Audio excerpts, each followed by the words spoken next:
kusoo dhawow Ilays YouTube channel ama Ilays Tube channel.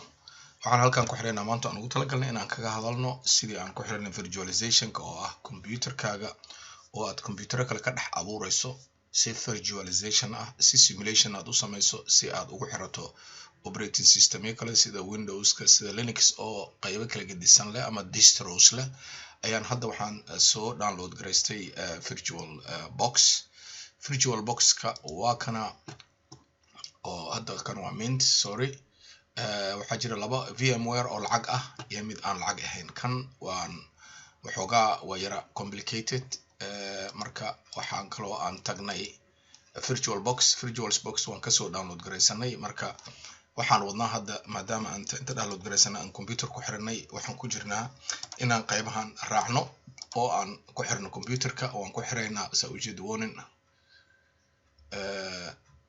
okay yes proceed install waan ku xiraynaa waa ujeedaan waa uu ku socdaa sida ujeedaan marka waxaan fiirin doonaa inta uu ka dhameystirayo maadaama ay socoto marka sidaas daraadeed waxaa maanta aan kaga hadlaynaa waa virtualization-ka qaybihiisa kala gedisan waxaan soo qaadanay VirtualBox oo ah mid oo shirkadda Oracle ay samayso oo ah mid bilaash ah oo raqiiso free ah sidaas daraadeed aad uga faa'iidaystaan inaad ku xirtaan ama aad ku tijaabsataan experimental ama waxyaabaha kaleeta ee computerada qaasatan dadka barto cilmiga computerka ay ku bartaan qaasatan IT-ga ama information technology waxa loo yaqaano waxaa lagama maarmaan ah awal waxaa jiri jirtay in qofka uu dib u maro inuu computer iyo qalab badan iyo fiilooyin iyo waxyaabo badan uu soo gato hadda waxaa fududaatay inaad computer ka dhex abuuri karto sida ujeedaan VirtualBox-ka hadda waa u socdaa waa version 6.1.18 marka waa arrin muhiim ah oo aad ku baran karto Windows serverska oo kaleeto oo hal computer oo computer dhan laga xukumo shirkad weyn oo waxyo kala gedisan leh sida waaxda suuqgeynta the marketing the personal qaybta oo shaqaalaha qaybta mataqaana maaliyadda intaas oo dhan marka qaybtaas ayaan uga hadlaynaa marka hadda waxaan weydiinaa firewall-keena yes ayaan leenahay waa u socdaa waa ujeedaan qaybtaas ayaan haysatay marka waxaa arrintani aad u anfacaysaa ardayda iyo dadka raba in ay wax bartaan oo ka faa'iidaystaan in ay mataqaana bartaan operating systemada sida Windows-ka iyo Linux-ka labada kala gedisan Linux-ka waxay leedahay different distro wax loo yaqaan ama qaybo kale oo kala gedisan sidaas daraadeed maaragtay waa lagama maarmaan marka waa aan ku soo noqonaynaa haddii Ilaahay yiraahdo inta uu socdo kan marka insha Allah ta'ala inta uu socodkiisa marka sida ujeedaan Oracle VirtualBox-ka waa aan ku xirnay marka waxaan leenahay finish saa ujeedaan waa uu dhameeyay waxaan ka soo baxay desktop-ka halkaas ayuu ku yaalaa waa ujeedaan marka hadda waxaan isku dayaynaa in aan ku xirno sida aan idin ku sheegay horay waxaan download gareystay oo lagama maarmaan ah marka ugu horeysa inaad la socotaan oo virtualization-ka waxa loo yaqaano ama computer-kaaga si khayaali ah ugu dhex abuurto computer kale oo aad wax ku barato ama aad wax ku tijaabsato casharkan marka wuxuu quseeyaa dad kale computer ku shaqeeya Windows 10 ayaan geli doonaa haddii Ilaahay yiraahdo waxaa noogu xigo oo kaleeto computer-kaaga marka ka dhex abuur computer khayaali ah ku baro qaabka barnaamijyada ama programmada ay u shaqeeyaan tijaabo ahaan baro iimaha ama ciladaha uu leeyahay barnaamijyada qaarkood ku baro cilad bixinta oo kaleeto ama troubleshooting-ka waxa loo yaqaano idan waad uga faa'iideysan kartaa marka waxaan ku soo qaadanaynaa qaybtan waxay ahayd inaan ku qorno maaragtay barnaamijyada aad soo download gareysanaysa sida VirtualBox-ka oo sidaan u eg VMware-ka oo sidaan u eg oo asagana ah mid wuxuu leeyahay qayb mid lacaga iyo mid tijaabo ah laakiin anaga waxaan hadda gishanaynaa waa VirtualBox-kana sidaan buu u egyahay waxaa noogu xigi doonta haddii alla idmo inaan ku xirno Linux Mint iyo mataqaana ama Kali Linux sida hadba midka noo fududaado labadaba waan soo download gareysana waxa aan tagnay website-yada sida aad u aragtaan halkan VirtualBox-ka waa kan halkan ayaan kasoo tagnay www.virtual.box halkaas Linux Mint oo ah distro ama qaybo kamid ah Linux-ka qaybo kamid ah oo sidaan u eg iyadana waa aan waxaan tagnay linuxmint.com saa ujeedan cinwaankaas waxaan kaloo aan tagnay Kali Linux iyadana oo ah mid wax lagu barto xagga programmingka iyo xagga hackingkaba marka halkan installing qaabka ugu xiri lahayd waaye marka Kali Linuxka waa kana waad ka download gareysan karnaa waa aan sii download gareystay marka kali.org ayaana tagi kartaa si aad u hesho wuxuu leeyahay introduction installation virtualization USB haddii aad ku xiranayso iyo dhammaan cloud ama containers ama Kali on ARM waa la badan yahay marka waka haddii dan marka waxaan noogu xigo VMware ko VMware kan waa sida aan idin sheegay waa mid sidaan u eg marka computerka la geliyo aniga waan soo download gareystay marka hadda waxaan isku dayayaa in aan galo oo aan raadiyo sidii aan ugu abuuri lahay computerkan new inaad tagto marka ugu horeyso sidaas daraadeed new baan tegaynaa waxaan u bixinaynaa virtual boxkan Linux waxaan u baxsan doonaa Linux Mint ayaan u baxsan doonaa waxa uu ka tirsan yahay waa Linux saa ujeedaan Solaris ma aha waa operating systemyada kala gedisan Windowsna ma aha saas daraadeed waa 64 bit Ubuntu ayuu ku dhisan yahay waka imsa ayaan siinaynaa waxaan siinaynaa memoryga haddii ilaahay ku roon yahay 2 gigabyte kama badinayno next ayaan leenahay create virtual hard disk marka waa inuu abuuraa saas daraadeed sida hadda uu ku socdo defaultiga ayaan ku wadaynaa saa ujeedaan dynamic allocated waaye dynamically macnihi hard diskaha ayaa wuxuu u ogolaanayaa spaceka hadba sida ugu habboon waxaa noo soo hartay marka waxaan siinaynaa at least 20 gig baan siinaynaa 20 gig baan siinaynaa oo hard diska ah waxaan isku dayaynaa marka in aan start garayno haddii ilaahay ku runya waa kana start aan leenahay start markaan dhahno waxaa noo soo bixi doonta in uu bilaabo marka waa uu soo daarmayaa saa ujeedaan marka waxaan isku dayi doonaa in aan waa kan waa uu soo daarmay marka waxa uu naga rabaa hadda in aan u sheego halka uu ku jiro startup disk yani ma diibo ku jira xaguu ku jira marka aniga waxa uu yaalaa add inaan iraahdo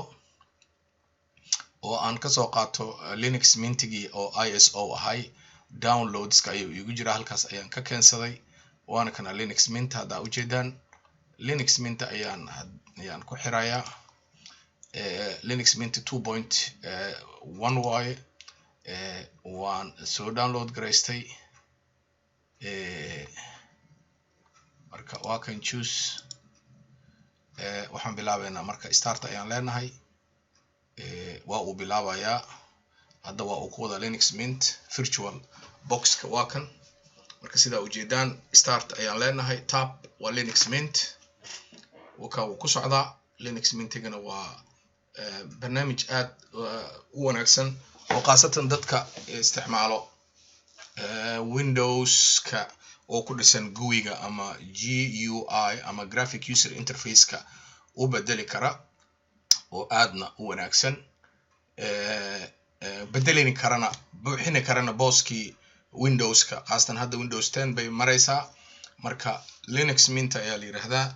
Linux-kana waa mid aad robust ah oo aad u degan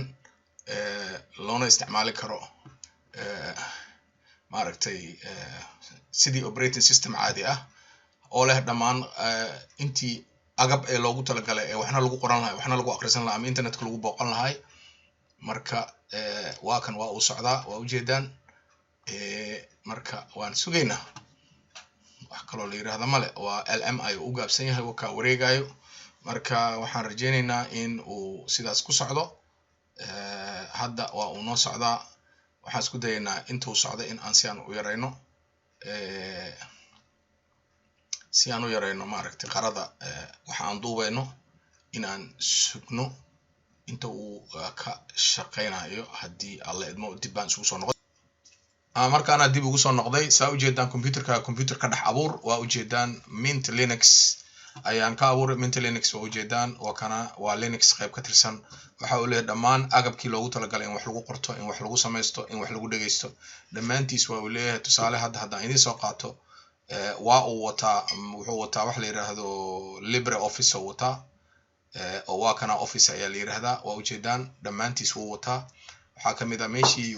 Microsoft Word-ka uu ka dhahayay maaragtay qoraalka Word uu ka dhahayay nimankan waa ujeedaa intaan LibreOffice haddii aad jagsaysa LibreOffice-ka waxaa kusoo boodaya LibreOffice-ka waa uu ku samaysan yahay Linux-ka marka waxaa sameeyay nin la yiraahdo Linus Torvalds sagaashameeyadii arday reer Finland ah oo markaas soo doonaba ha ku dhacdee laga yaabo inuu ka carooday arrinta Microsoft Windows marka saas daraadeed ayuu arrintaas sameeyay waa mid aad iyo aad muhiim u ah oo qof kasta oo computer baranayo inuu barto systemkan ay aad u wanaagsan tahay waa ujeedaan right baa riixaysa right-ku wuxuu u dhigmaa Word waana compatible oo way isu dhigmaan oo way wada shaqayn karaan marka saa ujeedaan waxaan rabaan ku qoran karaa okay ujeedaan marka computer kale ka dhex abuur waa macquul waxaad ku baran kartaa marka hadda kan ma save gareynayna close baan leenahay wuxuuna soo weydiin doonaa ma hubtaa don't save or save don't save it okay close it marka waa ujeedaan dhammaan waa wada wataa marka waa iska xireynaa agabkii loogu talagalay sida Windows oo kale waa wataa website-ka laga helayana waa kana saa ujeedaan marka wuxuu kaloo leeyahay wax la yiraahdo command line oo aad qaybtan riixi karto marka computer ka dhex abuur waa macquul waana suurtagal laakiin mar walba waxay ku xiran tahay system unit-ka hadda ls haddaan iraahdo commandigaas ama dalab maaragtay waxa uu soo saaray dhammaan inta directory oo jirto waxaa jira desktop document download music pictures public templates videos marka dib ayaan ugu noqonaynaa marka exit ayaan leenahay oo ka baxaynaa waxaad ku baran kartaa command line-ka waa ujeedaan waa mid agabkiisa u dhameystiran yahay oo wato Linux Mint ayaa la yiraahdaa waxaan ka bedeli karaa oo kaleeto iyadana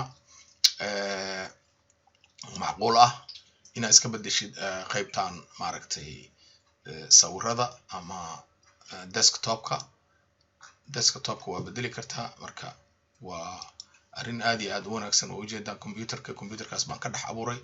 marka xisaabi waxaan idin rajeynaa khayr waxaan noogu soo xigto waa casharkeena dambe ee aan isku dayi doono inaan ku xidhno